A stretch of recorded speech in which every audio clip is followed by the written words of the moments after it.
যাক, আলোচনার দিকে আবার ফিরে যাচ্ছে। আল্লাহ নবী অনেক কষ্ট করে দিন ইসলামকে কায়েম করেছে। এই দিনের জন্য নবী পাককে হিজরত করতে হয়েছে। এই দিনের জন্য আল্লাহ নবী তায়েফের জমিনে যখন গেল, তায়েফের সন্ত্রাসীরা, তায়েফের জালিমেরা, তারা তাদের ছোট ছোট বাচ্চাগুলোকে আল্লাহ নবীর বিরুদ্ধে সমন করে হুলিয়ে দেয়, আল্লাহ নবীর বিরুদ্ধে তাদেরকে লেলিয়ে দেয়। বাচ্চাদিওকে বলতে লেগেছে, দূর থেকে দেখাতে লেগেছে, আমার রাসূলুল্লাহকে দেখিয়ে বলে, ওই যে দেখো পাগল আসছে, নাউযুবিল্লাহ বলেন। আজ আব্বাসকে গাল দেয়, আব্বাসের দুঃখ লাগে। আমার অনেক ভালোবাসার লোকেরও কষ্ট হয়।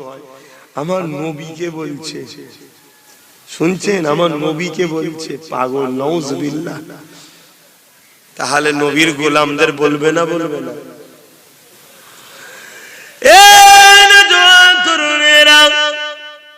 আল্লাহ নবীকে দূর থেকে দেখিয়ে দিল, দেখিয়ে দিয়ে বাচ্চাদের হাতে পাথর দিয়ে বলে দিল, মুহাম্মদ সাল্লাল্লাহু দিয়ে তোমরা পাথর ছুঁড়ে ছুঁড়ে মারো। তারা আমার রাসূলুল্লাহর কাছে এসে আল্লাহ নবীকে পাথর নিক্ষেপ করতে লেগেছে। ভেবে দেখেন, তোমার আমার দিলে যদি নবীর প্রেম থাকে, এই দিনের জন্য রাসূলুল্লাহ মার খেয়েছে। আজ তুমি আমি যারা নবীর দিনের দুশমন, তাদের সঙ্গে সাথ দিয়ে তাদের গদি বাঁচাবার জন্য মার খাচ্ছ। মনে রেখে দিও, কিয়ামত কিন্তু তোমাদের ভালো হবে না। এ যুবকেরা, তরুণেরা, এখনো সময় আছে, তওবা করো, এখনো সময় আছে, পরিবর্তন হও। কারবার করো, ব্যবসা করো, রাজনীতি করো, যাই করো না কেন, আল্লাহ ও নবীর দুশমনদের সঙ্গে নয়। এ যুবকেরা, তরুণেরা, বাপেরা, কেউ আমার নবীকে মানে না, আলাদা বিষয়, কিন্তু কেউ আমার নবীর বিরোধী করে, এটা আলাদা বিষয়। তবে মনে রাখবেন, আল্লাহ পাক আমাদেরকে পরীক্ষা নিচ্ছে। কে কি করছে দেখা দরকার নাই। আমি আল্লাহর পক্ষে, আমরা আল্লাহর পক্ষে। এই আওয়াজ আমাদেরকে পরীক্ষাটা দিতে হবে, কেননা আমার রাসূলুল্লাহ ইসলামের জন্য অনেক কষ্ট করেছে গো। আমার নবী যখন নায়ের পক্ষে আওয়াজ তুললেন, আমার নবী যখন গরিবের পক্ষে আওয়াজ তুললেন, আমার নবী যখন এতিম বিধবাদের পক্ষে আওয়াজ তুললেন, আল্লাহ নবী যখন নারী হত্যা বন্ধ করার কথা বললেন, এ যুবকেরা, মক্কার আবু জিল, উতবা, সাইবা, আবুল হাব, তারা আমার রাসূলুল্লাহর বিরুদ্ধে চলে গেল। আমার নবী পাককে তারা চারিদিকে জুলুম করতে লাগলো। এক তারিখ আমার নবী পাক যখন সিজদায় পড়েছে, এই আবু জেহেল বাহিনীরা এসে আমার নবী পাকের পিঠ মুবারকের উপরে পচা ভুঁড়ি, দুম্বাকে ভুঁড়ি, পচা দুর্গন্ধময় পচা দুম্বার ভুঁড়িকে নিয়ে এসে আমার রাসূলুল্লাহর পিঠের উপরে চাপিয়ে দিয়েছে। আল্লাহ নবী নিঃশ্বাস নিতে পারছে না, নবী আমার মাথা উঠাতে পারছে না। এক দুর্গন্ধ, আবার সেটা ভারী। আল্লাহ নবী অবস্থায় সিজদায় পড়ে রয়েছে। এ যুবক শোনো, আমার নবীর উপরে কত কষ্ট জালিমরা দিয়েছে। এই সময় খাতুনে জান্নাত বড় ছোট ছিলেন, তিনি নূরের নবীর খন আওলাদ, নূর নবীর শরীরের টুকরো। তিনি এমন করে এসে ছোট ছোট হাত দিয়ে আব্বা জানের পিঠ থেকে ওই পচা দুর্গন্ধময় দুম্বার ভুঁড়িকে সরিয়ে দেয়। আল্লাহ নবী সিজদা থেকে মাথা তোলে। এ যুবকেরা, তরুণেরা, এত কষ্ট আমার নবী করেছে যাতে করে তুমি আমি এক আল্লাহকে চিনতে পেরে জান্নাতে যেতে পারি, যাতে করে তুমি আমি এই জমিনের উপরে ইনসাফটা পাই, তুমি আমি এই জমিনের উপরে মানবতা কি জিনিস জানি, তুমি আমি এই জমিনের উপরে ইনসাফ, ইনসানিয়াত, জাস্টিসটা পাই, যাতে করে এই জমিনের উপরে তুমি আমি এক আল্লাহকে খুশি করে নিয়ে পরকালে আল্লাহ পাকের জান্নাতি হয়ে যেতে পারি। দুনিয়াবি জিন্দেগিও যাতে শান্তি হয়, আখিরাতের জিন্দেগিও শান্তি হয়। পুরো পৃথিবী ঘুরে ফেলো, যেখানে রাসূলের সুন্নাত নেই সেখানে শান্তি নেই। পুরো পৃথিবী ঘুরে ফেলো। আমি মানুষটা ছোট হতে পারি, কিন্তু চ্যালেঞ্জ দিচ্ছি, হাকিকত এটাই। তুমি যাও আমেরিকাতে, আমেরিকা হয়তো অনেক প্রভাবশালী, অর্থশালী, শক্তিশালী, কিন্তু আমেরিকায় প্রতি 1 মিনিটে একটা করে নারী ধর্ষণ হয়, খুন হয়। এটাকে বন্ধ করতে পারছে না। অথচ 1500 বছরের নবীর মদিনা শরীফ, নবী যে সিস্টেম চালিয়েছে, সেই দিন থেকে আজ পর্যন্ত ধর্ষণ তো দূরের কথা, একটা নারীকে কখনো টোনটিটকিরি আজ পর্যন্ত 1500 বছরে কেউ মারেনি। আমেরিকা হয়তো পৃথিবীর দাদা হতে পারে, রকেট বানিয়েছে, এটা বানিয়েছে, ওটা বানিয়েছে, যুদ্ধের অনেক কিছু বানাতে পেরেছে, কিন্তু তারা সংসারের স্বামী স্ত্রীর মিল মোহাব্বত রাখতে পারছে না। তাই তাদের বিবাহটা এমন একটা জায়গায় চলে গেছে, লিভ টুগেদার হচ্ছে, একসাথে বসবাস, আজকে একজনের সাথে, কালকে আরেকজনের সাথে, পরশু আরেকজনের সাথে। এজন্য তাদের কন্যা, তাদের সন্তান হলে বাপের নামে হয় না, স্কুলে মায়ের নাম দিয়ে ভর্তি করতে হয়। কেন? গ্যারান্টি এটা কার? কিছু শুনছো? এই যে সভ্যতা পেয়েছো, জীব জন্তুর মতো জিন্দেগি তোমার আমার নয়, এই সভ্যতা আমার রাসূলুল্লাহ দিয়েছে, কিন্তু সেই সভ্যতাকে আমরা নিজে হাতেই তো গলা টিপে মারছি। আমাদের কালচার এখন পশ্চিমা দুনিয়ার কালচার এসেছে। আমাদের ছেলেদের চাল চলন, উঠা বসা, লেবাস, স্টাইল, কথাবার্তা সব মোবাইলে দেখে সেই পশ্চিমা দুনিয়ার কালচার নিয়ে হই হই করছো। নাটকের মঞ্চ আর বাস্তব জীবন দুটো এক নয়। নাটকের মঞ্চে অভিনয়ে প্রেম বহুত গভীর দেখায়, কিন্তু ঘরে গিয়ে চুল ছিঁড়াছিঁড়ি হয়, এটাকে দেখতে যায়। কিন্তু আমার রাসূলের সুন্নতে যারা জীবন করেছে, তাদের হয়তো পরনায় একটাই কাপড় ছিল স্বামী স্ত্রীর মধ্যে, কিন্তু কোনদিন স্বামীকে স্ত্রী জোরে কথা বলে না, আর স্বামী কখনো স্ত্রীকে বড় চোখ দিয়ে তারাও মারে না। হ্যাঁ, আজ হয়তো আমার তোমার ঘরে অনেক কাপড় আছে, অনেক ব্যাংক ব্যালেন্স আছে, অনেক গাড়ি বাড়ি আছে, কিন্তু তোমার আমার ঘরে শান্তি নাই। কিন্তু আমার নবী পাক সাল্লাল্লাহু আলাইহি ওয়াসাল্লামের এক সাহাবী ছিলেন, গরীব, ফজরের নামাজ পড়ে দোয়া না করেই চলে যায়। ফজরের নামাজের পর দোয়া করেন তো আপনারা? কি গো, নামাজের বাদ দোয়া হয় তো নাকি? হাত তুলে না, ওটা ছেড়ে দিয়েছে? ছেড়ে দিয়েছে, ভালো করে। সব যখন ছেড়ে দিয়ে ওইটুকু রেখে কি করবে? তবে যারা করছো তারা নতুন করে ছেড়ুনি, ধরে রাখো। কথা বুঝছেন তো নাকি? এই একটা ফিতনা শুরু হয়েছে, একটা ফিতনা। আল্লাহর কাছে হাত পাততেও দেবে না। এটাও সব ইসলাম বিদ্বেষীদের একটা চক্রান্ত। কথা বুঝে? কিন্তু আমার কম খাচ্ছে, আমার মুসলিম ভাইরা খাচ্ছে, অথচ রাসূল পাক সাল্লাল্লাহু আলাইহি ওয়াসাল্লাম মের ওই সাহাবী নামাজ পড়েই চলে যাচ্ছে। তো একদিন ঠিক নামাজ পড়ে চলে যেতে যাবে, আর একজন সাহাবী রাসূলকে আগে বলে দিয়েছিলেন, হুজুর আপনার অমুক সাহাবী নামাজ পড়েই দোয়া না করে চলে যায়। আল্লাহ নবী, দয়াল নবী, যেই পরের দিন ওই সাহাবী ফজরের নামাজের পর চলে যেতে যাবে, আল্লাহ নবী বলছে, সাহাবী এত ব্যস্ত কিসে, বসো দোয়া করবে। সাহাবী তত্তর করে কাঁপছে, চোখ ভরা পানি, চোখ দিয়ে পানি গড়াতে শুরু করেছে। হুজুর বেয়াদবি নেবেন না, হুজুর আমাকে ইজাজত দেন, আমায় যেতে হবে। আল্লাহ নবী বললেন, সাহাবী এত ব্যস্ত কিসে? হুজুর মাফ করবেন, আল্লাহ জিহালে রেখেছে, শুকরিয়া, কিন্তু আপনাকে যদি একাধিকবার প্রশ্ন করতে বাধ্য করি, হুজুর ভয় হয় আল্লাহ আমাকে কিয়ামতের দিন জাহান্নামে দেবে, যে আমার হাবিব জিজ্ঞেস করেছিল উত্তর দিসনি কেন। শুনছেন তো? তো হুজুর তাই গোপন কথা বলতে বাধ্য হচ্ছি।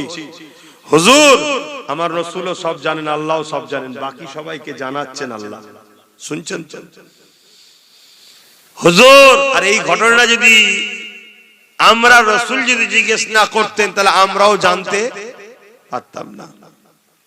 হুজুর আমার পরনের এই একটাই চাদর আছে, এই একটাই চাদর।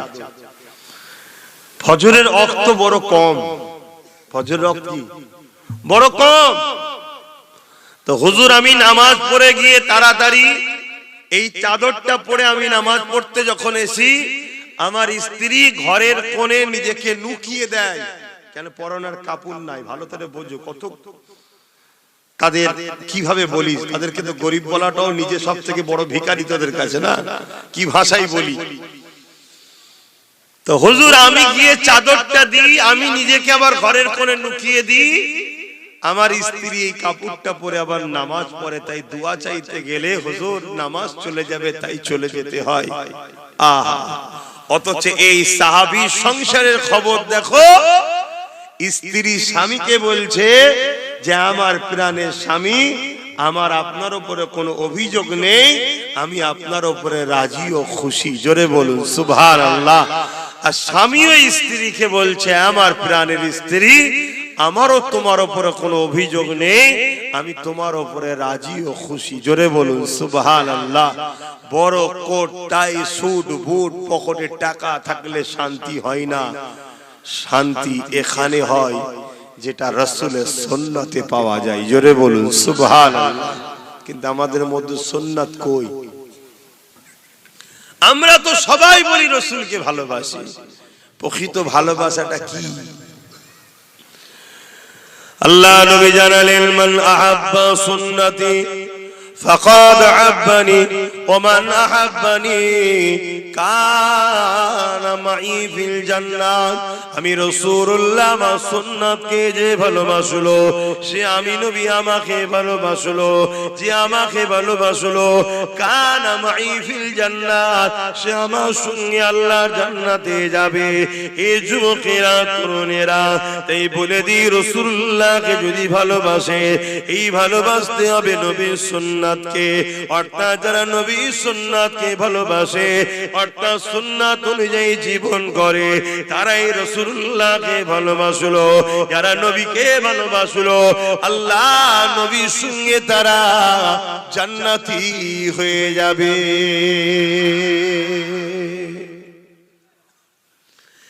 এ নওজোয়ান তরুণেরা, যেদিন আমরা রাসূলুল্লাহর সঙ্গে জুড়েছিলাম, সেদিন আমাদের সংখ্যা কম থাকলো, পৃথিবী আমাদেরই চর্চা করত, পৃথিবী আমাদের দিকে তাকিয়ে থাকতো। কেউ বিপদে পড়লে পৃথিবীর আমাদের কাছে ছুটে আসতো। সেদিনের সংখ্যা কিন্তু আমাদের কম ছিল, কিন্তু বিজয় সেদিন আমাদের হাতে ছিল। এই দুনিয়া আমাদেরকে নিয়ে প্রচার আলোচনা করত।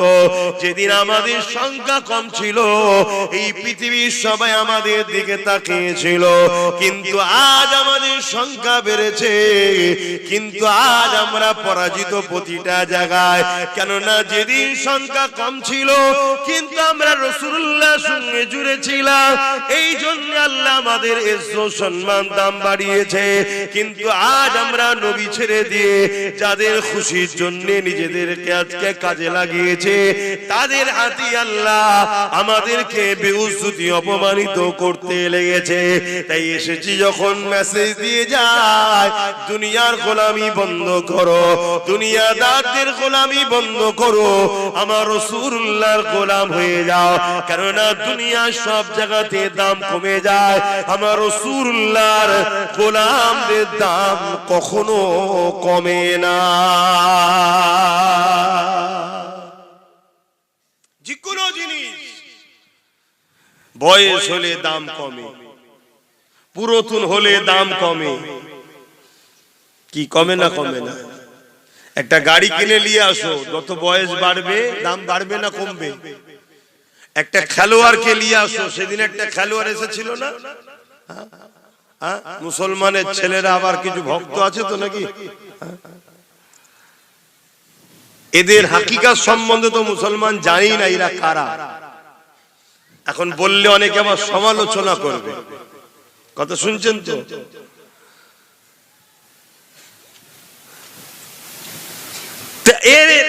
এই যারা এসেছে, এরকম কত খেলোয়াড় এক সময় এসেছিল, তারা এখন বয়স হয়ে গেছে আর খেলতে পারে না। দাম বেড়েছে না কমেছে?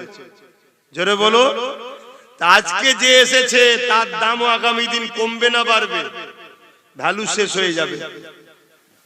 যেমন আমাদের দেশের কত ভালো ভালো খেলোয়াড় ছিল, একটা সময় তার কত ফ্যান ফলোয়ার ছিল, বয়স হয়ে গেছে, দাম বেড়েছে না কমেছে? কমে গেছে।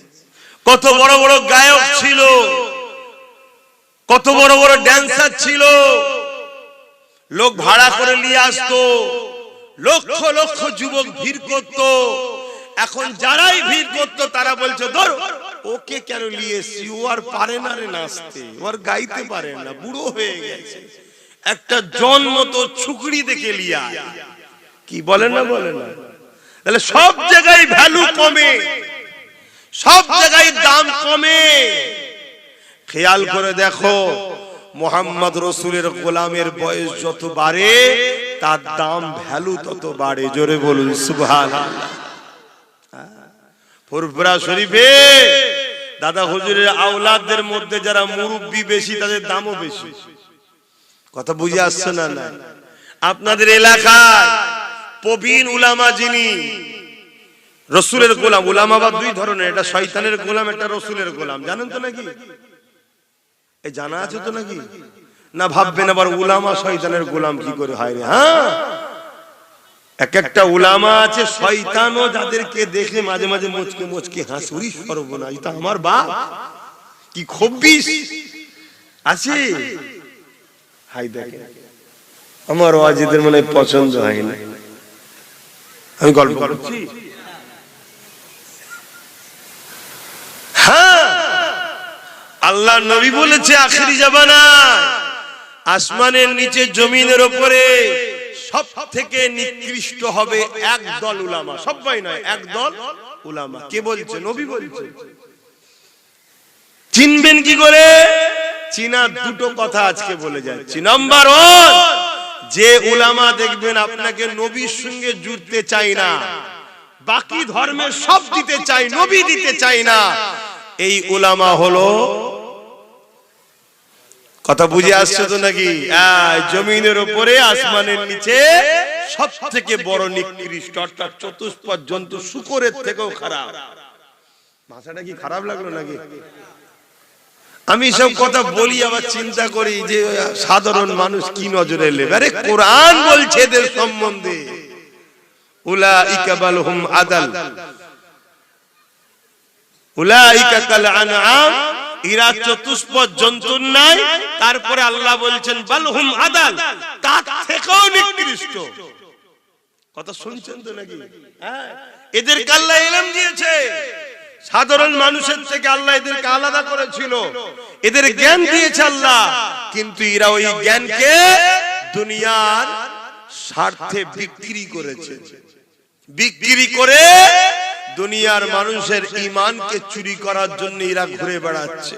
নামাজ দেবে, রোজা দেবে, দাড়ি দেবে, টুপি দেবে, হজ দেবে, মসজিদ দেবে, মাদ্রাসা দেবে, শুধু রসুল দিতে চাইবে না। কেন? নামাজ, রোজা, দাড়ি, টুপি এগুলো ঈমান নয়, এগুলো আমল। এগুলো কি? আমল, ভালো কাজ। কিন্তু ভালো কাজ যদি পুলিশ করে আর যদি চাকরি না থাকে, পুলিশের মাইনে পাবে?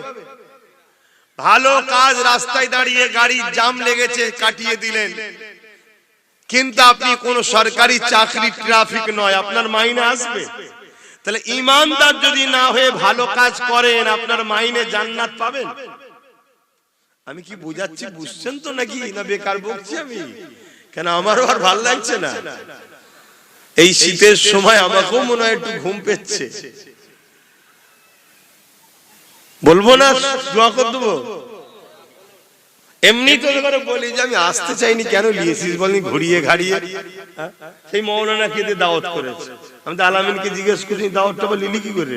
বলছি এরা তো চালাক হয়ে গেছে, মৌলানা খেতে দাওয়াত করিয়েছে। যে রুহুল কুদ্দুস নাকি আছে না তোমাদের একটা ফাতি, আমাদের মাদ্রাসায় পড়ে পাগড়ি পেয়ে গেছে, আল্লাহ করে টাইটেল হয়ে গেছে, আল্লাহ কবুল করে, বলুন আমিন। হ্যাঁ, আল্লাহ করে মৌলানা মানুষ হয়েছে, আল্লাহ তাকে নবীর গোলাম করুক, বলুন আমিন। ও যদি নবীর গোলাম হয়, কিয়ামতের দিন ওর যত সাথী বন্ধু হবে ওর সাথে জান্নাতে যাবে। জোরে বলুন সুবহানাল্লাহ। যারা নবীর গোলাম উলামা হয় তাদের সম্মান এত, কিয়ামতের দিন বেহিসাব জান্নাত যায় তারা। জোরে বলুন সুবহানাল্লাহ। আর কিন্তু ইলম শিখে দুনিয়ায় যদি রাসূলুল্লাহর উম্মতদের ঘরে তাগুতি শক্তির কাছে অর্থ নিয়ে বেঈমান করতে চায়, তারা হলো চতুষ্পদ জন্তুর থেকেও নিকৃষ্ট। একটু চোখ কান খুলে দেখবেন, সব উত্তর পাবেন। জানেন এই ভারতবর্ষ ব্রিটিশ শাসন করত, জানেন তো নাকি? 198 বছর বা 200 বছর ব্রিটিশ আমার দেশকে শাসন তো করে না, শোষণ করেছে। আমার দেশের নাগরিকের রক্ত সিলিঞ্চিরে টেনে ইংল্যান্ডে নিয়ে গিয়ে বিক্রি করেছে। কি জুলুম করেছে! ওই ব্রিটিশদের বিরুদ্ধে একদল উলামারা আন্দোলন করত। ওই ব্রিটিশ সেই সকল উলামাদের ঘরে ফাঁসি দিয়েছে, শুলিতে চাপিয়েছে, গুলি করে মেরেছে, আন্দামান দ্বীপপুঞ্জে কালা পানিতে জেল খাটিয়েছে। আবার ওই ব্রিটিশরাই একদল উলামাকে মাসে মাসে মাইনে দিত। তাহলে কি ব্যাপার? কি বুঝলেন? কি ব্যাপার? তাহলে একদলকে মাইনে দিচ্ছে, আবার একদলকে মেরে দিচ্ছে। তাহলে আজও এরকম দুদল আছে না? না, একটু কথা বলবেন না? আচ্ছা, এজিদের নাম শুনেছেন? এজিদ, এজিদ আল্লাহর ওলি তো নাকি? এজিদের সঙ্গে জান্নাতে যাওয়ার শখ কারো আছে? আমরা জান্নাতে যাব ইমাম হোসেন পাকের সাথে। বলুন ইনশাআল্লাহ, বলুন আল্লাহুম্মা আমিন। কিন্তু এজিদ যখন হোসেন পাককে বিরুদ্ধে লোক পাঠিয়েছিল, 25,000 সৈন্য এসেছিল, তার মধ্যে 13,000 ছিল আলেম, হাফেজ, মুফতি। কত? কথা বলবেন না আমার সাথে? একটু বলুন কত? 13,000 হাফেজ, আলেম, মুফতি ছিল। সব আল্লাহর ওলি তো নাকি? আরে আলেম তো, মুফতি তো, হাফিজে কোরআন তো। কিছু বুঝতে পারছেন আমার ওয়াজ? তাহলে আজকে এরকম আছে না? না, আমার উপরে কেন রাগ হবে না ভাই?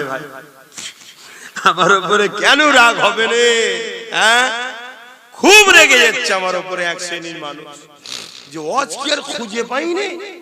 এই সব কথা বলার কি দরকার? আসবে কত সুন্দর কানে হাত দিয়ে ওয়াকিয়া ঘটনা বলে চলে যাবে, আর আমরা উম্মতে মুহাম্মাদি গুলোকে ধরে ধরে ধরে ধরে জাহান্নামী বানাবো, বিনিময়ে কিছু টাকাও পেয়ে যাব। আব্বাস সিদ্দিকী সব ঘেঁটে দিচ্ছে, শুনছে? অনেকে আমার উপরে রাগ, অনেকে বলে যে আব্বাসের জন্য আমার অনেক ক্ষতি হয়ে গেছে, সব ঘেঁটে দিয়েছি নাকি? আমি বলছি কি ঘেটেছি তো আমি জানি না, তবে বলুন রাসূলুল্লাহর উম্মতে আমি নবীকে ভালোবাসি, বলবো নবীর উম্মতকে বাঁচাবার চেষ্টা করা দরকার আছে না? না, আওয়াজ দিয়ে বলুন আছে না? না, একটু মন দিয়ে শুনুন। আহা, ইমাম হোসেন পাকের হুজুরের দিকেও আলেম ছিল, কিন্তু সংখ্যা কম ছিল, আর ওদিকে 13,000 ছিল। ইমাম হোসেন পাকের বিরুদ্ধে এই ভারতবর্ষে কোরআনের বিরুদ্ধে কোন কিতাব যদি কেউ লিখতে চায়, তাকে আপনারা আল্লাহর ওলি বলবেন তো নাকি? আমার ওয়াজ শুনছেন? যুবকদের অসুবিধা হচ্ছে? কোরআনের বিরুদ্ধে কেউ যদি কিতাব লেখে, তাকে আপনারা আল্লাহর ওলি বলবেন নাকি? এই ভারতবর্ষে হতভাগা আকবর নাম ছিল। কি নাম? আকবর, মুগলে আজম আকবর রাজা ছিল। কোরআনকে মিটাবার জন্য একটা কিতাব লিখেছিল, দ্বীনে ইলাহি। ওই কিতাবটা লিখেছিল তৎকালীন সময় বিখ্যাত বিখ্যাত আলেমদের ঘরে আকবর পয়সা দিয়ে কিনে তাদের দ্বারা দ্বীনে ইলাহি লিখিয়েছিল। শুনছেন? তাহলে আকবর কোরআনের পক্ষে না বিরুদ্ধে? জোরে বলো, বিরুদ্ধে। নামটা দেখলে শুধু হয়নি, কাজ দেখতে হয়। তাহলে আকবর কোরআনের বিরুদ্ধে ছিল, সে কোরআনকে মিটাবে বলে একটা নতুন কিতাব দ্বীনে ইলাহি বার করেছে। সেটা লিখেছে কারা? একদল উলামারা। আর আজকে আমার রাজ্য সরকার ওই আকবরের মতনই কোরআনের বিরুদ্ধেই গেছে, বলেছে কোরআন শেষ হয়ে যাবে, উন্নতি বলবেন তো? এই মমতাকেও আবার একদল উলামারা আজ কোন সাপোর্ট করছে না, করে না। তাহলে শয়তান চিনতে পারছেন? বুঝতে পারছেন তো নাকি? এবারে এই যে শয়তান চিনতে পারছেন বললাম, আমি কোন উলামার নাম ধরে বলেছি, কিন্তু দেখবেন যে গুণ আমার বিরোধী করছে এই শয়তানের ক্যাটাগরিতে পড়ছে। কথা বুঝে আসছে না? কেন তুই আমার বিরোধী শুরু করলি? আমি কি বলেছি তোকে? না, এরা পয়সা পায়, এরা পয়সা পায় যাতে করে আমি কোরআনের বিরোধী করব একবার, তারপরেও যেন মুসলমান আমার বিরুদ্ধে না যায়। এ মাওলানারা খেয়াল রাখবে। আর আজকেও মমতা চাইছে আমি কোরআন শেষ হয়ে যাবে বলবো, তারপরেও মুসলমান আমার বিরুদ্ধে না যায়। এ মনি সাহেবরা পয়সা নিয়ে যা, আমার হয়ে লোককে বুঝা করছে না, করে না। এরা রাসূলুল্লাহর পক্ষে নয়। তাই প্রথম নম্বর হক উলামা চিনার নমুনা যারা আপনাদের ঘরে নবীর সঙ্গে জুড়তে চাইবে। দ্বিতীয় নম্বর হক উলামা চিনার নমুনা হক উলামা জালিম শাসকের বিরুদ্ধে সর্বসময় থাকবে। জোরে বলুন সুবহানাল্লাহ। যা আলোচনার দিকে আবার ফিরে যাচ্ছে। আল্লাহ নবী অনেক কষ্ট করে দিন ইসলামকে কায়েম করেছে। এই দিনের জন্য নবী পাককে হিজরত করতে হয়েছে। এই দিনের জন্য আল্লাহ নবী তায়েফে জমিনে যখন গেল, তায়েফে সন্ত্রাসীরা, তায়েফে জালিমেরা, তারা তাদের ছোট ছোট বাচ্চাগুলোকে আল্লাহ নবীর বিরুদ্ধে সমন করে হুলিয়ে দেয়। আল্লাহ নবীর বিরুদ্ধে তাদেরকে লেলিয়ে দেয়। বাচ্চা দিওকে বলতে লেগেছে, দূর থেকে দেখাতে লেগেছে, আমার রাসূলুল্লাহকে দেখিয়ে বলে, ওই যে দেখো পাগল আসছে, নাউযুবিল্লাহ বলেন। আহা, আজ আব্বাসকে গাল দেয়, আব্বাসের দুঃখ লাগে। আমার অনেক ভালোবাসার লোকেরও কষ্ট হয়। আমার নবীকে বলছে, শুনছেন, আমার নবীকে বলছে পাগল, নাউযুবিল্লাহ। তাহলে নবীর গোলামদের বলবে না? বলবে না?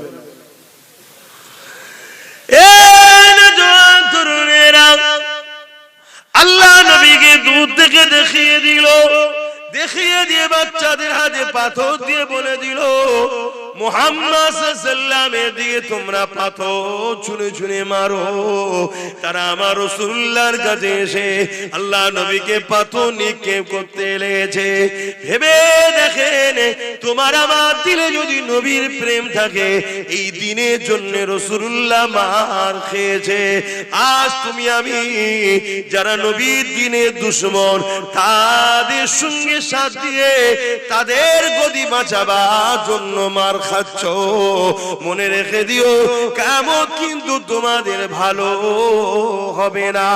এ যুবকেরা, তরুণেরা, এখনো সময় আছে, তওবা করো, এখনো সময় আছে, পরিবর্তন হও। কারবার করো, ব্যবসা করো, রাজনীতি করো, যাই করো না কেন, আল্লাহ ও নবীর দুশমনদের সঙ্গে নয়। এ যুবকেরা, তরুণেরা, বাপেরা, কেউ আমার নবীকে মানে না, আলাদা বিষয়, কিন্তু কেউ আমার নবীর বিরোধী করে, এটা আলাদা বিষয়। কি ঠিক তো নাকি?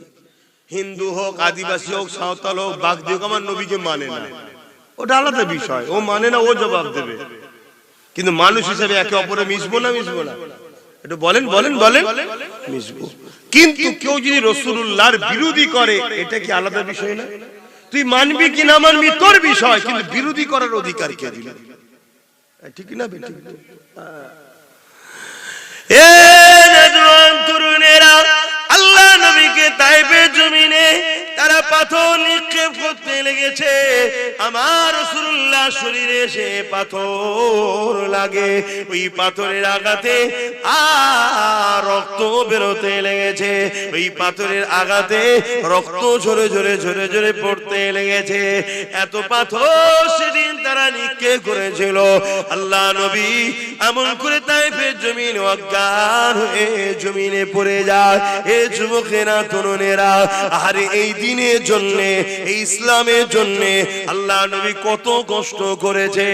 এ যুবকেরা, তরুণেরা, আবার আমার ধর্মের আলেম উলামা, মোল্লা মুনি সাহেবদের মধ্যে এক দল বেরিয়েছে যারা ধর্মটাকে শুধু নামাজ, রোজা, দাড়ি, টুপি, মসজিদ, মাদ্রাসার মধ্যে সীমাবদ্ধ করতে চায়। আবার একদল বেরিয়েছে, আজান দিচ্ছে আপনাদের মহল্লা, হ্যাঁ,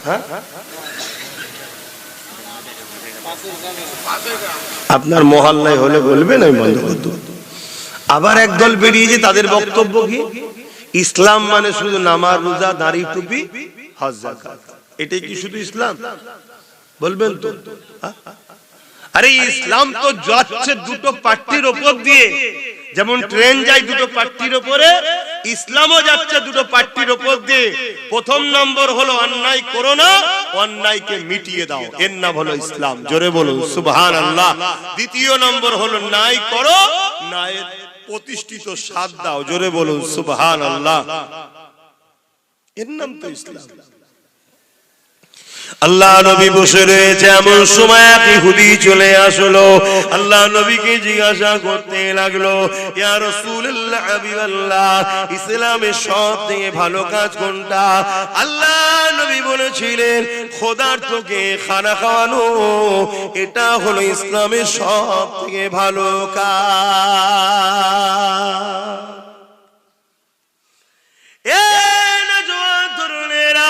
নামাজ যেমন পড়তে হবে, খোদার তোকে খানাও খাওয়াতে হবে, হজ যেমন করতে হবে, এতিম গরিব বিধবাদেরকে সাহায্য করতে হবে, এমন করে রোজা যেমন রাখতে হবে, সমাজকে খুশ মুক্ত করতে হবে, মসজিদ মাদ্রাসা যেমন বানাতে হবে, এই সমাজের উপরে এমন করে নেশাকে বন্ধ করতে হবে।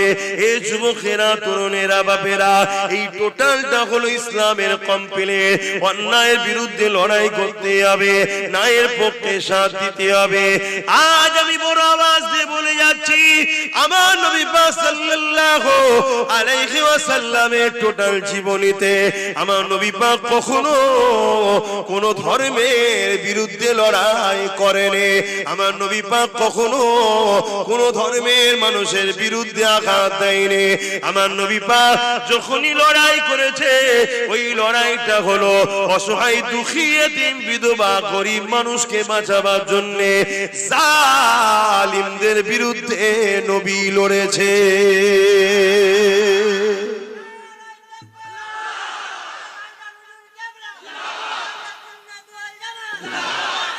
আল্লাহ, সেই জালিমের ধর্মীয় কি পরিচয় ওটা আমি জানি না।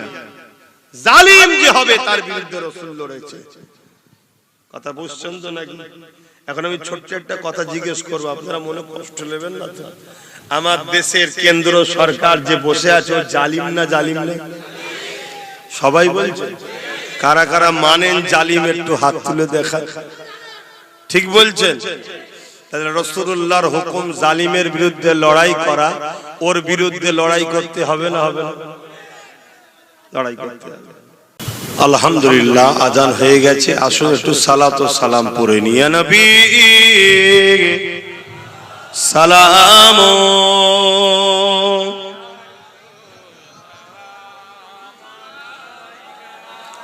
ইয়া হাবিব সালাম,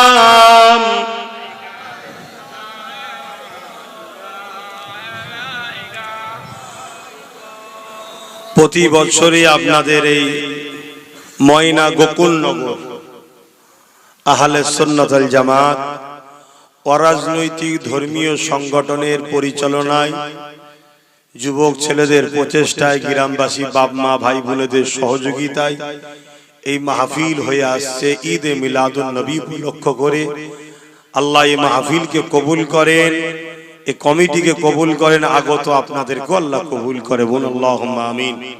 এই যে আমরা দাঁড়িয়ে সালাম দিই, এই দাঁড়ানো বসানোর ইখতিলাফ আছে। আমরা কেন দাঁড়িয়ে সালাম দিই? এজন্য দাঁড়িয়ে সালাম দিই, আল্লাহ কোরআনে বলেছেন, সল্লু, দরুদ পড়ো, ওয়াসাল্লিমু, সালাম দাও তাসলিমা। অর্থাৎ সালাম যখন দেবে, দিবার মতো করে দাও, সবথেকে উত্তম ভক্তি, ভালোবাসা, আদবের সাথে সালাম দাও। জোরে বলুন সুবহানাল্লাহ।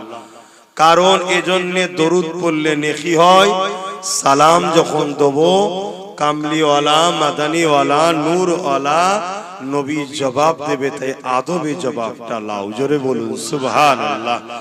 এবং মিশকাত শরীফ বাবুল আদব কিতাবুল কিয়াম, নবী পাক সাল্লাল্লাহু আলাইহি সাল্লাম কে সাহাবা হুজুররা দাঁড়িয়ে দাঁড়িয়ে সালাম দিতেন। জোরে বলুন সুবহানাল্লাহ। আসেন, আরো অনেক দলিল আছে, এজন্য আমরা দাঁড়িয়ে সালাম দিই। তবে কেউ যদি বসে সালাম দেয় তার বিরুদ্ধে কিন্তু আমরা কোনো ফতোয়া দিই না। আশা রাখবো বর্তমান পরিস্থিতিকে সামনে রেখে আমরা দাঁড়িয়ে দিয়ে আমাদেরও বিরোধী করা কারো উচিত হবে না, কেন আমাদের দলিল আছে। তাই আসেন সকলে মহব্বতে পড়ে ইয়া নবী সালাম,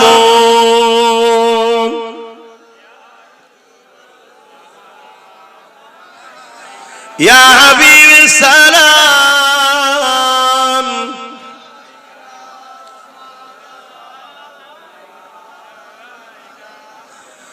পড়িল আল্লাহ আরো বাণী, পোহালো দুঃখে এ রজনী,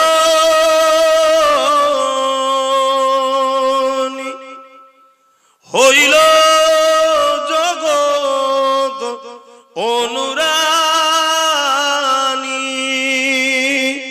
আমিনার নয়নের মনি, ইয়া নবী সালাম,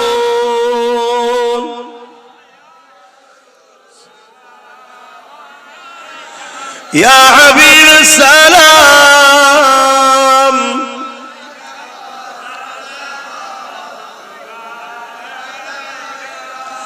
জিবরাইল দিলে এই যে আওয়াজ, খুলে দাও আসমানের দুয়ার, এসেছেন নবী ঈদের সরদার, করিতে আল্লাহ আরো দিদার, ইয়া নবী সালাম, ইয়া রাসূল সালাম,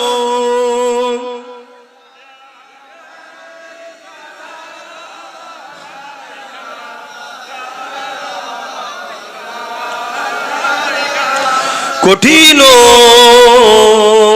হাসরের দিনে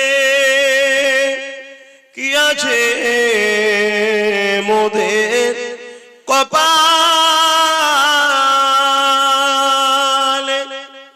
গুনাহগার উম্মাহ আত আপনার লইবেন সঙ্গে এ মাশরে, ইয়া নবী সালাম, ইয়া রাসূল, ইয়া হাবিব সালাম, সালাওয়াতুল্লাহ।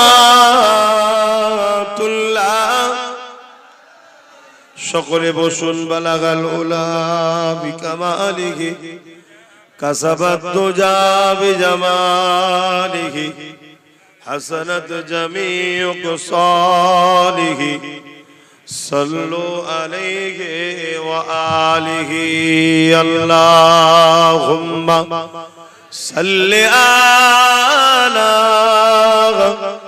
সাইয়্যিদিনা মৌলানা মুহাম্মদ ওয়া আলা আলিহি।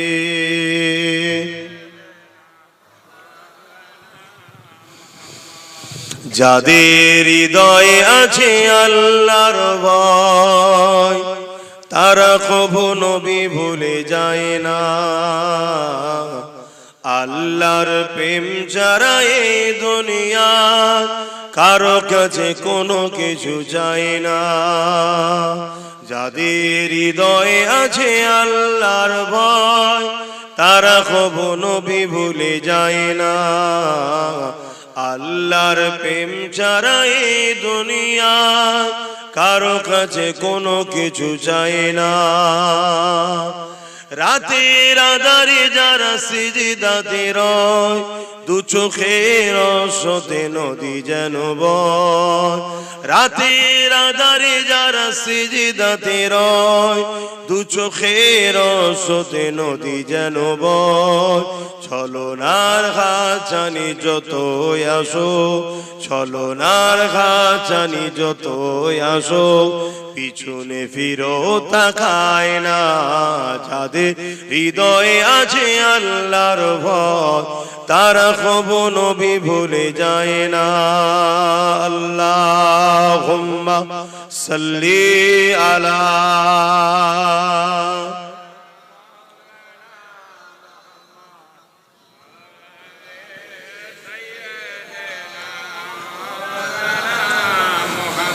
দিন কায়েমের পথে যারা বিচল, তারা হলো আল্লাহর প্রিয়জন। বাতিলের কাছে যারা হার মানে না, বাতিলের কাছে যারা হার মানে না, সংগ্রাম করে যায় অমরণ। যাদের হৃদয়ে আছে আল্লাহর ভয়, তারা কবু নবী ভুলে যায় না। আল্লাহ প্রেম ছাড়া এই দুনিয়ায় কারো কাছে কোনো কিছু চায় না। আল্লাহুম্মা সাল্লি আলা সাইয়্যিদিনা মাওলানা মুহাম্মদ ওয়া আলা আলিহি।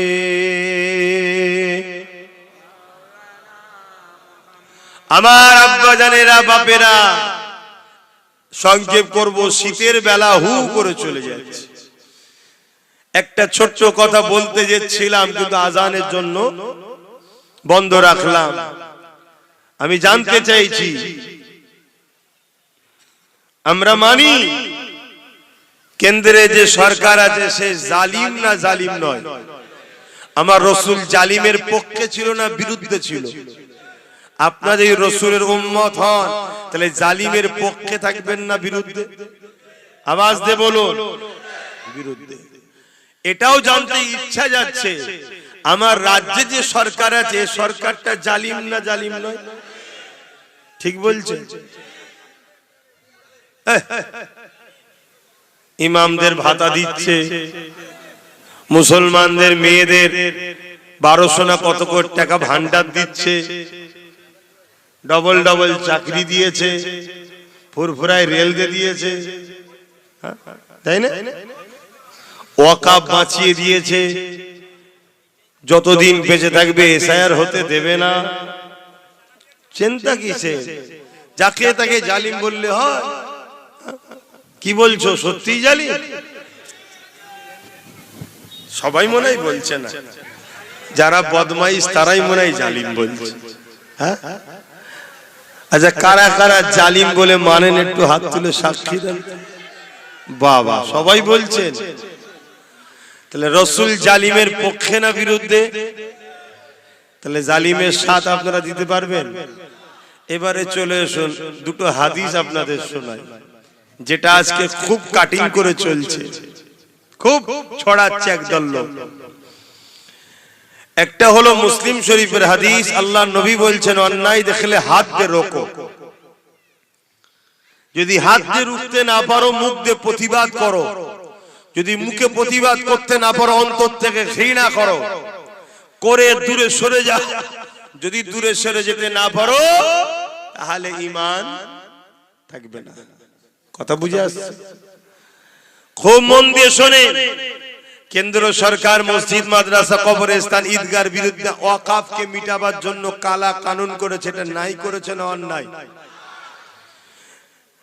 কেন্দ্র শাসিত এলাকা কোন গরিব মানুষের উপরে অত্যাচার হচ্ছে, নারীদের ইজ্জত লুটা হচ্ছে, এটা নাই না অন্যায়? আল্লাহ নবী বললেন, অন্যায়কে হাত দিয়ে রোখো। তাহলে হাত দিয়ে রুখতে হবে না? যদি হাতে রুখতে না পারি, মুখ দিয়ে প্রতিবাদের দরকার আছে না নাই? যদি মুখ দিয়ে প্রতিবাদ করতে না পারো, অন্তর থেকে ঘৃণা করার দরকার আছে না নাই? কিন্তু তা না করে কোন মুসলমান যদি কেন্দ্র সরকারকে ভোট দেয় ঈমান থাকবে? বলবেন না? দেন নাকি? কেন আপনার মেদিনীপুরের শুভেন্দু তখন কেন্দ্রের লোক হয়ে গেছে কি? আগে ইফতার খেত, এখন অন্য কিছু খেতে চলে গেছে। তাহলে বলো, অন্যায়ের বিরুদ্ধে হাত দিয়ে লড়ার নাম ঈমান। যদি হাত দিয়ে লড়তে না পারো, দ্বিতীয় স্তরের ঈমান মুখ দিয়ে প্রতিবাদ। যদি মুখ দিয়ে প্রতিবাদ করতে না পারো, অন্তর থেকে ঘৃণার দরকার আছে না নাই? তাও যদি না করে কেউ যদি ভোট দেয় মাদ্রাসা মসজিদ কোরআনের দুশমনদের, সে ঈমানদার থাকতে পারবে? দ্বিতীয় নম্বর কথা, ওই কেন্দ্র সরকারের মসজিদ মাদ্রাসা বিরোধী আইনকে রাজ্য সরকার মেনেছে না মানেনি? তাহলে এটা ন্যায় না অন্যায়? তো অন্যায় দেখলে রাসূলের মুসলিম শরীফের হাদিস, হাত দিয়ে প্রতিবাদের দরকার আছে না নাই? যদি হাতে না পারো, অন্তরে কি মুখ দিয়ে প্রতিবাদের দরকার আছে না নাই? যদি তা না পারো, অন্তর থেকে ঘৃণার দরকার আছে না নাই? তাও যদি না করে কোন মুসলমান যে বোলডুজার দিয়ে দুর্গাপুরে মাদ্রাসা ভাঙে, সেই সরকারকে যদি ভোট দেয়, তার ঈমান থাকবে? তো এই কথাটা কি বলা আব্বাস সিদ্দিকীর অপরাধ? এটা বলেছি আমি, এটাকে কেটেছে। আগেরটা দেয়নি, বিজেপিরটা দেয়নি, শুধু এইটা দিয়েছে, দিয়ে আর সমাজে ছেড়ে দিয়েছে। আর একটা বুজুর্গ লোকের বক্তব্য দিয়েছে, তিনি বলছেন দেওয়া যাবে, ওটাকে সেটিং করছে। তিনি বলেছিলেন তখন যখন এ মসজিদ মাদ্রাসার বিরোধী ছিল না, শুনছেন তো নাকি? তখন একটা জুড়ে ছেড়ে দিয়েছে, যাতে আব্বাস সিদ্দিকীকে মুসলমান খারাপ ভাবে। প্ল্যান চলছে না চলে না? আর একটা হাদিস শোনাবো না, থাকবে? হ্যাঁ, শুনবেন না? হ্যাঁ, কি বলছিস?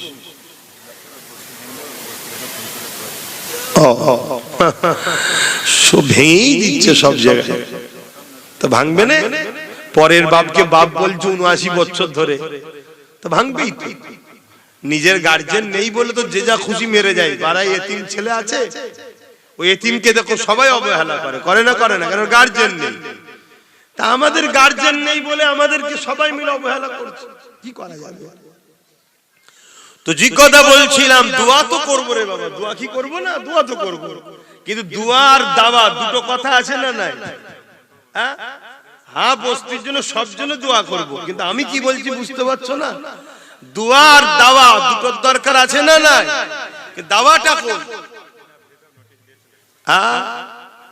আজ তোদের ভুবনেশ্বরে দিয়েছে, উড়িষ্যায় দিচ্ছে, কালকে বাংলায় দেবে, চিন্তা করছিস কেন? এখনো সময় আছে, শুধরাও। যদি শুধরে না যাও, কালকে শুধরাবে, কিন্তু তখন ডিভোটার হয়ে যাবে, কিছু দাম থাকবে না। তো যাই হোক, কি কথা বলছিলাম, কি বলছিলাম শুনছেন তো নাকি? আন্না ফেটেছে বলে আবার ঘেবড়ে গেল।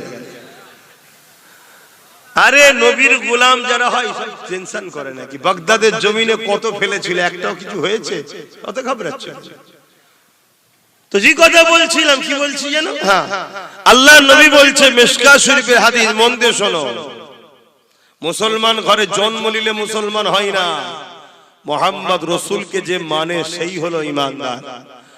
আল্লাহ নবী বলছে, কেউ জালিম জানার পরও তাকে কেউ যদি এই নিয়তে শক্তিশালী করে, সে ক্ষমতায় ক্ষমতা তাকে সহযোগিতা করে, ক্ষমতার জন্য, শক্তিশালী করার জন্য, আল্লাহ রাসূল বলছে সে ইসলাম থেকে বেরিয়ে যাবে। শুনছেন? তাহলে আপনারা উভয় স্বীকার করেছেন, কেন্দ্র সরকার জালিম না জালিম না? রাজ্য সরকার। তা রাসূলুল্লাহর হাদিস, জালিম জানার পরও তাকে যদি কেউ ভোট দেয়, ইসলামে থাকবে না বেরিয়ে যাবে? মুসলমান তাহলে কজন ইসলামে আছে?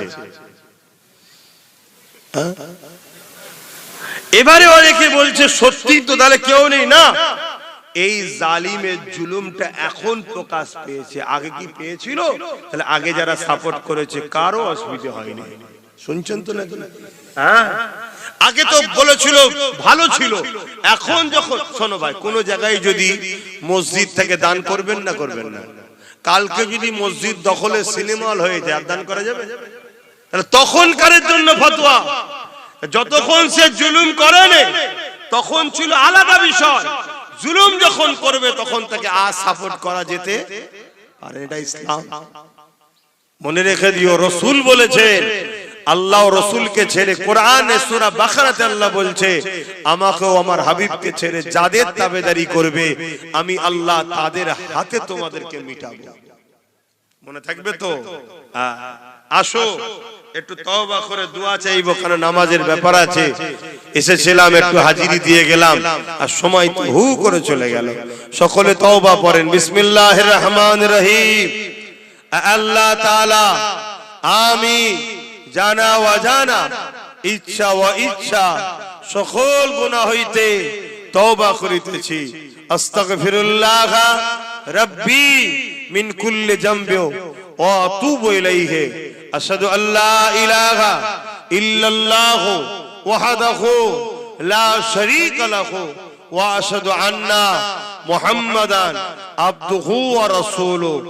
লা ইলাহা ইল্লাল্লাহ মুহাম্মাদুর রাসূলুল্লাহ সাল্লাল্লাহু আলাইহি ওয়াসাল্লাম।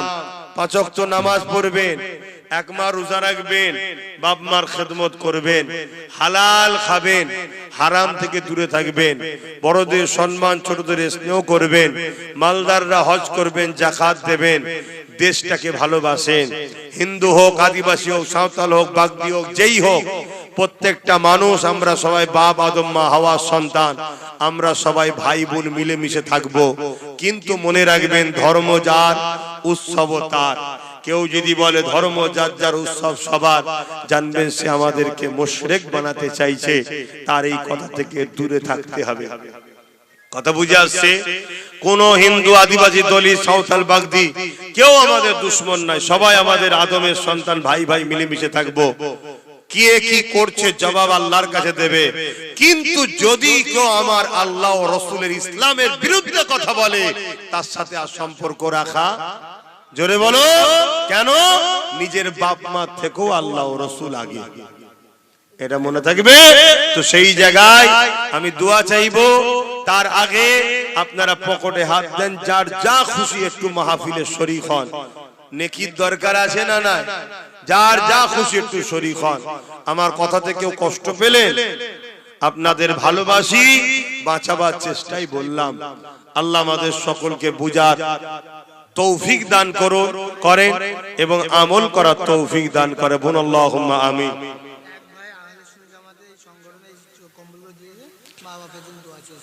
একটা ভাই এই আহলে সুন্নাত ওয়াল জামাতের পক্ষ থেকে এই কম্বল শীতের সময় যাতে বিতরণ হয়, গরিবরা পায়, এক ভাই এতগুলো কম্বল দিয়েছে। আল্লাহ তার বাপ মার জন্য সে দোয়া চেয়েছে, আপনারা সকলে দোয়া করবেন। আল্লাহ তার মনের নেক আশাকে কবুল করেন, তার রুজিতে কারবারে বরকত দেন, আল্লাহ তার কিসমতকে বড় করেন। বলুন আল্লাহুম্মা আমিন। আজ আমার মা বোনেরা নলেজ সিটিতে কিছু টাকা দিয়েছে। আপনারা নলেজ সিটিতে বাচ্চাদেরকে দিয়ে ভর্তি করতে চান, যোগাযোগ করবেন। অলরেডি দ্বিতীয় বছর ভর্তি শুরু হয়েছে, মানে 21 তারিখ থেকে ভর্তি, 21শে ডিসেম্বর সম্ভবত ভর্তি। ওটা একটা আলাদা কমিটি আছে, তারা ভালো বলতে পারবে, কারণ আমি চারিদিকে ব্যস্ত এত। তো সেই জায়গায় আপনারা বাচ্চাদেরকে 4 থেকে 8 ক্লাস পর্যন্ত, এবং হোস্টেলও আছে, আবাসিক। কথা বুঝে আসছে? আচ্ছা, আবাসিক। তো আর বিশেষ করে আমার যেসব ভাইয়েরা এই মেদিনীপুর থেকে বিভিন্ন রাজ্যে কাজ কামে গেছে, বিশেষ করে উড়িষ্যায় কত জুলুম হচ্ছে, বারবার ধরে হচ্ছে, তাই তো নাকি? কই রাজ্য সরকার তো একবারও বলেনি, এই উড়িষ্যা সরকার, তোর উড়িষ্যার লোক আমার রাজ্যে 3 লক্ষ আছে, আর আমার রাজ্য থেকে তোর রাজ্যে গেছে মাত্র 30,000। যদি তুই আমার রাজ্যের লোককে জ্বালাস, তাহলে 30,000কে আমার রাজ্যে নিয়ে চলে আসবো, আর 3 লক্ষকে উড়িষ্যায় পাঠিয়ে দেবো। একবারও বলেছে? বলবে না। কেন? গরিবের ঘরের ছেলেরাই তো কাজ করে, সে মুসলমান হোক আর হিন্দু হোক, গরিব তো। গরিবের সাথে এদের কোনো সম্পর্ক নাই। এই সব কিছু মাথায় রেখেই তো আমি আপনাদের ভাই আমার ছোট ভাই নওশাদকে রাজনীতি করতে নেপিছি, তুই ওই দিকটা দেখ আমি এই দিকটা দেখি, এমনি করিনি অনেক কিছু। অথচ নওশাদ কিন্তু অনেক কবার এই নিয়ে আন্দোলন করেছে, বিভিন্ন দপ্তরে চিঠিও করেছে, কথা বুঝে আসছে। কিন্তু একটা মুখ্যমন্ত্রীর পাওয়ার আর একটা মুখ্যমন্ত্রীকে বলতে পারে না। আজ যদি খারাপ নেবেন না, আজ যদি নওশাদের হাতে ক্ষমতা থাকতো তাহলে সমস্যা কিন্তু এক্ষুনি সমাধান করে দেওয়া যেত। 3 লক্ষকে নিয়ে চলে আসবো, 30,000 পাঠিয়ে দেবো, ভাল লাগবে তো, এক্ষুনি সাইজ হয়ে যেত, হতো না। কিন্তু কি করা যায়, আমরা গরিব মানুষরা ভোটকে বিক্রি করি 500,000 টাকায়, লাস্টে এইসব ভোগ করতে হয়। পাপ করে দুজন, আর যখন অভিশাপ আসে সবার উপরে আসে। কেন পাপ কারণেওয়ালাও যেমন মার খাবে, পাপ দেখে যারা চুপ থাকবে তাদের উপরও আল্লাহ শাস্তি দেবে। তো যাক, আমার ওই উড়িষ্যা, ভুবনেশ্বর, বিভিন্ন জায়গায় যারা বসবাস করছে, আল্লাহ তাদের হেফাজত করে, বলুন আল্লাহুম্মা আমিন। সে যে কোনো ধর্মের হোক, পেটের জ্বালায় কাজে গেছে, আল্লাহ উভয় মানুষকে হেফাজতে রাখে। বিশেষ করে আমার দাদা পীর সিলসিলার মুরিদ মুরিদনি সহ নবীর উম্মত উম্মতি যারা আছে, আল্লাহ তাদেরকে হেফাজত করে, বলুন আল্লাহুম্মা আমিন। আসেন দোয়া চাইবো আল্লাহর কাছে, দোয়া চাইবো, সকলে আসেন আল্লাহুম্মা আমিন। আয় আল্লাহ, আসলে নামাজের জন্য আরো কিছু কথা ছিল, আল্লাহ ছোট করলাম। আল্লাহ আমাদের এই সংক্ষেপ আলোচনাকে আপনি কবুল করলেন। আল্লাহ যে যেখান থেকে এসে বসেছে আপনি কবুল করেন, এই গ্রামের শান্তি দেন, আশপাশের গ্রামের শান্তি দেন।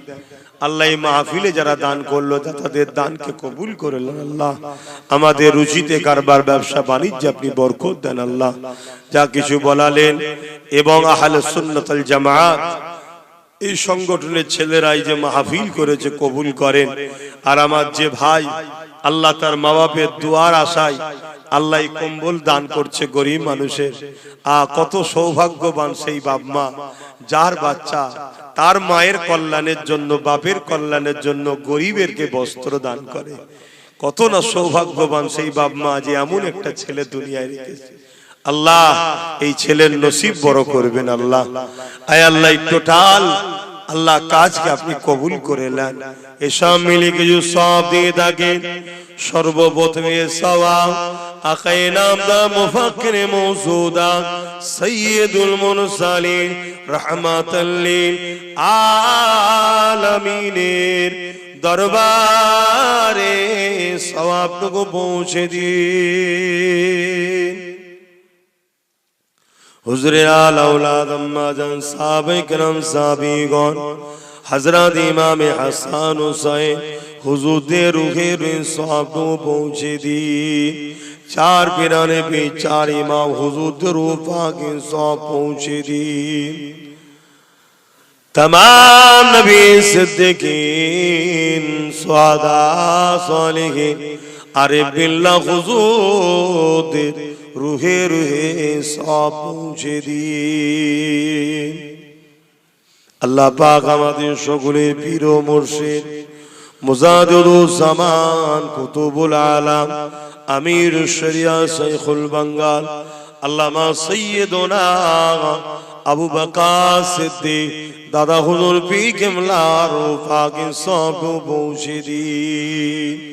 দাদা পীরের 5 কলিজার টুকরা খলিফা হুজুরদের রুহে রুহে সবটুকু পৌঁছে দিন। আয় আল্লাহ সওয়াব জিনার নামে মাদানীপুর আমার দাদুজান হযরত হাজী মুস্তাফা মাদানী হুজুরের পাকে সব পৌঁছে দিন। দয়াময় আল্লাহ দয়া করে হিজলি শরীফের হুজুর পাকে সব পৌঁছে দিন। এই পাশে প্রতাপপুরে আপনার মাহবুব বান্দা রয়েছেন শুয়ে, তিনার রূহ পাকে সব কানা পৌঁছে দিন। বিশেষ করে আল্লাহ প্রতাপপুরে আমাদের হুজুর মাওলানা আব্দুল খালেক সাহেব চলে গেলেন, তিনারও রূহ পাকে সব পৌঁছে দিন। আয় আল্লাহ দয়াময় দয়া করে মেহেরবানি করে আমাদের এই গ্রামে যারা কবরবাসী হয়ে গেছে আল্লাহ প্রত্যেকের কবরকে বেহেশতে গোলাপ ফুলের বাগান বানিয়ে দেন। আল্লাহ পাক আমাদের প্রত্যেকের বাপ মা ভাই বোন স্ত্রী বাচ্চা যারা নেক হায়াতে আছে হায়াত দারাজ করো, নেক হায়াত দিন আল্লাহ। প্রত্যেকে বাপ মা ছেলে পুলে স্বামী স্ত্রীর সুখে শান্তিতে রাখে, অভাব অনটন দূর করে দিন আল্লাহ। আল্লাহ আমাদের প্রত্যেকের জীবনের গুনাহ খাতাকে আপনি মাফ করে দিন আল্লাহ। আল্লাহ আপনি আমাদেরকে নামাজি মুত্তাকি পরেজগার হাজি গাজী বানিয়ে দিন আল্লাহ। আয় আল্লাহ আমার ছোট ভাই নওশাদকে আপনি রাজ ক্ষমতা দান করে দিন, ওকে নায়ের ওপরে রাখেন, নেককার করেন, সরল সঠিক পথে চলার তৌফিক দেন, ঈমান ইজ্জতের সঙ্গে বাঁচিয়ে রাখেন, ঈমান খাতিমা বিল খায়র নসিব করবেন। আয় আল্লাহ দয়াময় দয়া করে আমাদের প্রত্যেকের বাপ মা ভাই বোন স্ত্রী বাচ্চা সকলকে ঈমান খাতিমা বিল খায়র নসিব করবেন, নেক হায়াত দারাজ করবেন। বিশেষ করে আমার যেসব ভাইয়েরা কারবার ব্যবসার জন্য উড়িষ্যা বিভিন্ন জায়গায় রয়েছে এবং দেশের বিভিন্ন জায়গায় রয়েছে, আল্লাহ যাদের উপরে জুলুম হচ্ছে এই জালিমদেরকে আপনি ধ্বংস করে দেন। আয় আল্লাহ অসহায় গরিবদের হিফাজত করে, আমার ভাইদের জানমাল হিফাজত করে। আল্লাহ পাক দয়াময় দয়া করে আমার নলেজ সিটিকে আপনি কবুল করে নিন আল্লাহ। এই নলেজ সিটির যত দাতা হয়েছে প্রত্যেক দাতাকে আপনি কবুল করে নেন, যারা যেভাবে নলেজ সিটির সঙ্গে জড়িয়ে আছে কবুল করে নেন আল্লাহ। যারা দাতা হয়নি হওয়ার তৌফিক দান করো আল্লাহ।